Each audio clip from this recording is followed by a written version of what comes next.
नागरिकता संशोधन कानून को लेकर देश में आज भी अराजकता का माहौल है।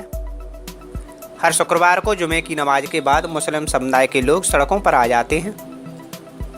असल में नागरिकता कानून को लेकर किसी के पास कोई साक्ष्य या दस्तावेज नहीं है जिससे कि कोई ये साफ कर सके कि आखिर हंगामा किस कारण से है।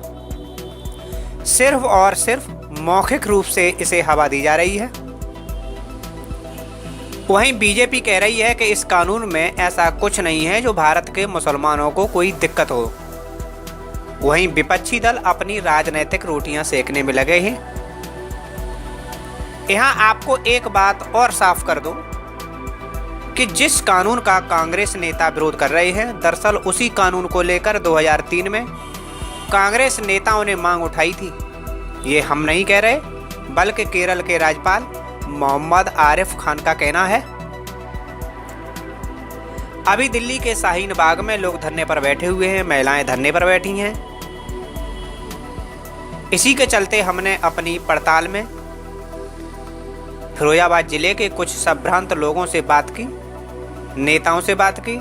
सबसे पहले हमारी टीम ने फिरोजाबाद जिले के अजीम भाई से बात की, जो कि मुस्लिम हैं और प्रगतिशील समाजवादी पार्टी लोहिया के जिलाध्यक्ष भी है। देखिए, सीएए संविधान की मूल भावना के खिलाफ बनाया हुआ एक कानून है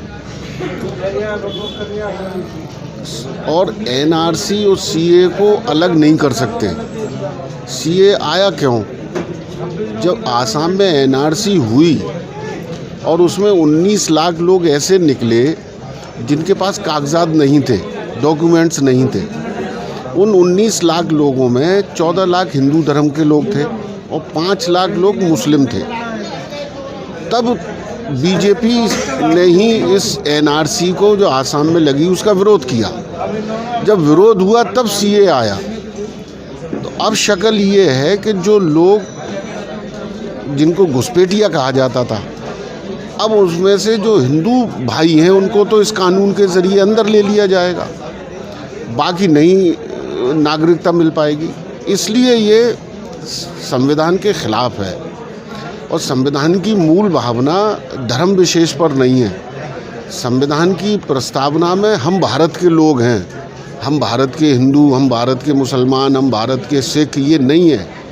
तो ये कानून इसलिए संविधान की मूल भावना के खिलाफ है। और जब आसाम में 3 करोड़ की आबादी में 19 लाख लोग निकले जिनके पास प्रमाण पत्र नहीं थे, और जब ये 130 करोड़ जनता पर एनआरसी लागू होगा तो आप अंदाज़ लगाइए कितनी बड़ी आबादी ऐसी निकलेगी जिनके पास कागजात नहीं होंगे। भारत सरकार के आंकड़े के हिसाब से 28% लोग हिंदुस्तान में ऐसे हैं जिनके पास जन्म प्रमाण पत्र नहीं है। अब 130 में से 28% का भी निकाल लो तो 37 करोड़ लोग हो रहे हैं। तो 37 करोड़ लोग जिनके पास कागज़ नहीं होगा वो परेशान होंगे, वो अपने बाप दादाओं को ढूंढेंगे कहाँ के थे। तो कुल मिलाकर ये एक धर्म के खिलाफ नहीं है, ये हिंदुस्तान की गरीब, दलित, आदिवासी जिनके पास कागज़ नहीं है, ये उसके खिलाफ भी एनआरसी, एनपीआर और सीएए है। इसके बाद पिछड़ा वर्ग मोर्चा के प्रदेश उपाध्यक्ष डॉक्टर रामविलास यादव से बात की गई तो उन्होंने कहा, सीएए सिटीजनशिप अमेंडमेंट एक्ट, नागरिकता संशोधन अधिनियम, वास्तव में मैं आपको बताना चाहता हूं कि नागरिकता संशोधन अधिनियम किसी की नागरिकता लेने का काम नहीं कर रहा है, ये नागरिकता देने का काम कर रहा है। इसमें हिंदुस्तान के जो पड़ोसी मुल्क हैं जैसे पाकिस्तान, बांग्लादेश, अफ़गानिस्तान, यहाँ पर अल्पसंख्यक जो हिंदू हैं, सिख हैं, ईसाई हैं, जैन हैं, इन लोगों को वहाँ बहुत प्रताड़ित किया जाता है। जब देश आज़ाद हुआ तो पाकिस्तान में हिंदुओं की संख्या लगभग 23% थी। आज वो घट कर के 3.7% रह गई है। क्या कारण रहा कि इतनी कम संख्या में वहाँ हिंदू रह गए हैं?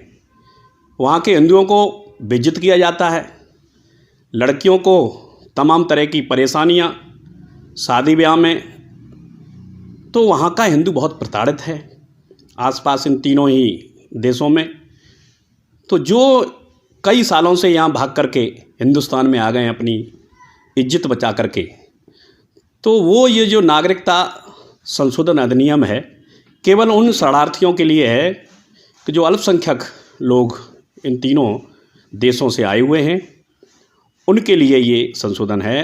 अब विपक्ष के पास कोई काम बचा नहीं है, क्योंकि भारतीय जनता पार्टी ने इतने बड़े बड़े काम कर दिए हैं, धारा 370, इसके साथ साथ आपका जो मुस्लिम महिलाओं के लिए 3 तलाक का मामला हो, चाहे वो मंदिर का मुद्दा हो, ये सारे काम हो चुके हैं। तो अब जो विपक्षी लोग हैं, खासकर कांग्रेस और समाजवादी पार्टी, बहुजन समाज पार्टी के लोग, इनके पास कोई मुद्दा नहीं बचा है, तो केवल ये जनता को गुमराह करने का काम कर रहे हैं। मेरे एक मित्र हैं मेरे बगल में, पीएनबी से रिटायर्ड हैं, खान साहब।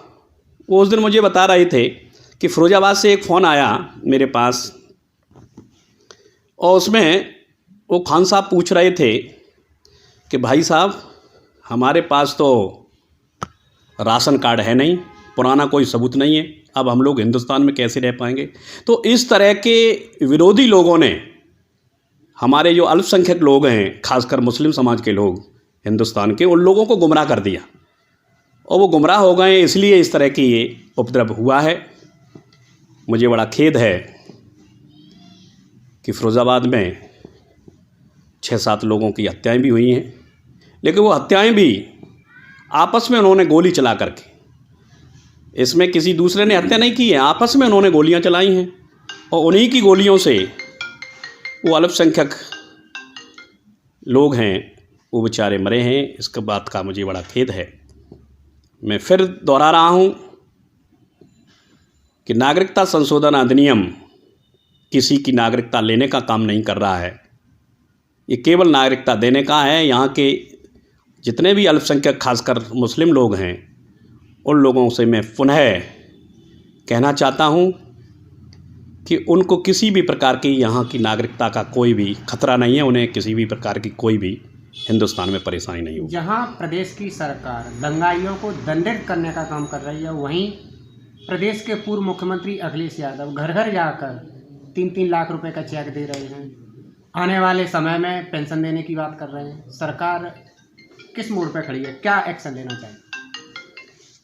इस पर मुझे कुछ नहीं कहना है, कौन क्या कर रहा है, कौन 3-3 लाख रुपए दे रहा है, लेकिन इतना ज़रूर है कि भारतीय जनता पार्टी और उत्तर प्रदेश की योगी सरकार जो भी उपद्रव किया है, जिन्होंने दंगा किया है, उन लोगों को पुलिस चिन्हित कर रही है और उनको दंडित भी किया जा रहा है, और वास्तव में उन्हें दंड मिलना भी चाहिए, क्योंकि आप केवल ये कर सकते हैं विपक्ष में रह कर के कि अपनी बात कर रख सकते हैं, लेकिन ये नहीं है कि आप सरकारी संपत्ति या किसी की व्यक्तिगत संपत्ति को नुकसान पहुंचा करके अपना धरना प्रदर्शन और इस तरह का उपद्रव करना, ये ठीक बात नहीं है। नागरिकता कानून को लेकर सिकोहाबाद बीजेपी नगर अध्यक्ष से बात की गई तो उन्होंने भी कहा, देखिए, सीए के बारे में मैं कुछ बोलूं उससे पहले सबसे पहले ये जानना ज़रूरी है कि सीए की ज़रूरत क्यों पड़ी सरकार को, जबकि हमें पता था ये बहुत ही ज्वलंत मसला है और लोगों में इसके प्रति ना जानकारी होने की वजह से कुछ ऐसा भी कृत्य हो सकता है जिससे देश के लिए अच्छा ना हो। फिर भी सरकार को ये लाना ज़रूरी क्यों था?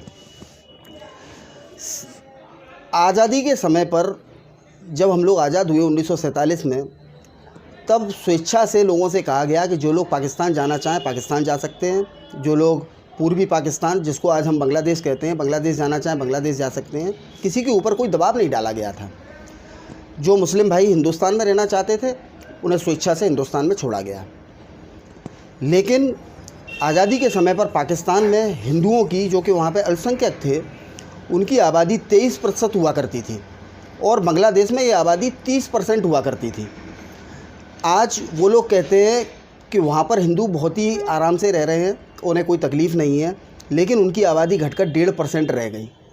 अगर वो उतने ही खुश हैं, उतनी ही तकलीफ़ उनको नहीं हो रही हैं और सारी सरकारी सुविधाएं उनको मिल रही हैं, सामाजिक सुरक्षा उनको मिल रही है, तो आखिर उनकी आबादी 23% से घटकर 1.5% कैसे रह गई? बांग्लादेश में ये आबादी 30% से घटकर आज 6.5% पर आ गई, जबकि हमारे हिंदुस्तान में मुस्लिम भाइयों की आबादी जो कि 7% हुआ करती थी, आज 20% के आसपास होने को आ गई। हमने हर धर्म का ध्यान रखा, हर धर्म ने हमारे देश में सुरक्षा पाई, सामाजिक सुरक्षा पाई, आर्थिक सुरक्षा पाई, सारे सरकारी जो भी योजनाएं थी उनका लाभ उठाया। मैं दावे के साथ कह सकता हूं, इस दुनिया के हर धर्म के लिए भारत से सुरक्षित कोई देश नहीं है।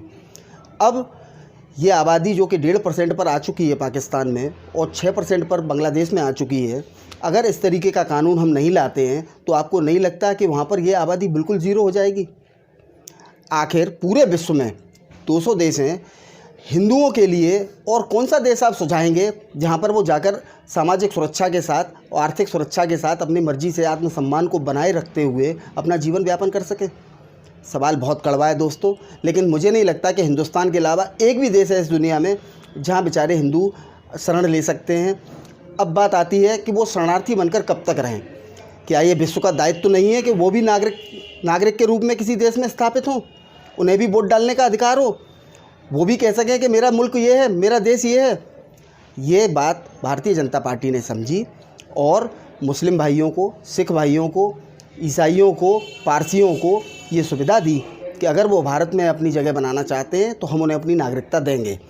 अब बात आती है दोस्तों कि मुसलमानों को ये सुविधा क्यों नहीं दी गई? तो दोस्तों, मुस्लिम कंट्रीज़ करीब 30-40 कंट्रीज़ तो ऐसे हैं ही जो कि इस्लाम को सरकारी तौर पर अपना कानून मानते हैं। दूसरी बात, पाकिस्तान में मुसलमान अल्पसंख्यक नहीं हैं, तो जब वो अल्पसंख्यक नहीं है, बहुसंख्यक हैं, बांग्लादेश में बहुसंख्यक हैं, तो वो कैसे प्रताड़ित हो सकते हैं? इस तरीके की सुविधा देने से हमारे ऊपर, हमारे संसाधनों के ऊपर इतना बड़ा दबाव पड़ जाएगा। अगर हमने उनको भी अलाउ कर दिया तो शायद हमारे और आपके लिए कुछ भी नहीं बचेगा। इसलिए मानवता के नाते जो प्रताड़ित है, जो वास्तव में प्रताड़ित है, उसके लिए ये कानून लाने का विचार भारतीय जनता पार्टी ने किया। ये किसी धर्म के लिए नहीं किया गया, ये मानवता के लिए किया गया एक फ़ैसला है, मानवता की रक्षा के लिए किया गया फ़ैसला है। और इससे मुस्लिम भाइयों को डरने की कोई आवश्यकता इसलिए भी नहीं है क्योंकि ये कानून केवल उन लोगों पर अप्लाई होता है जो भारत के नागरिक नहीं हैं। जो पहले से भारत के नागरिक हैं, चाहे वो हिंदू हों, चाहे वो मुस्लिम हों, उनके ऊपर ये कानून किसी भी सूरत में अप्लाई नहीं होता है। कोई माई का लाल उनको इस देश से नहीं निकाल सकता। ये मैं आपसे वादा करता हूँ, विशाल गुप्ता भारतीय जनता पार्टी की तरफ से आपसे वादा करता हूँ। आप उतने ही सुरक्षित हैं जितने कि बाकी लोग सुरक्षित हैं। सब्सक्राइब कीजिए न्यूज़ इन इंडिया को और बेल आइकन को दबाइए न्यूज़ से जुड़े लेटेस्ट वीडियोज सबसे पहले देखने के लिए।